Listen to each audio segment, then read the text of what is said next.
un convegno come questo direi anche importante, insomma, cosa intendi raccontare? E niente, che te racconto che noi non ci fermiamo mai. Siamo sempre attivi, offriamo tantissimi servizi per il pubblico e quelli ci aiutano a migliorare ed è per quello che ogni anno noi incrementiamo i nostri visitatori.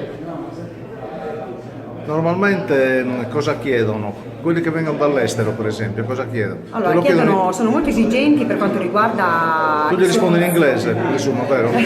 Sì, vogliono che si parli una lingua straniera almeno, vogliono dei servizi innovativi e vogliono essere appunto seguiti, anche se in inglese. Quindi questo, diciamo, può essere un esempio, una buona pratica, come si dice Sì, oggi. assolutamente, assolutamente. Noi abbiamo una multivisione in inglese, in francese, in tedesco, in italiano e adesso anche una nuova versione per i bambini. Siamo a novembre praticamente, e a che quota siete più o meno di E visitatori? abbiamo già superato i 23.000 23. ingressi, sì. Grazie.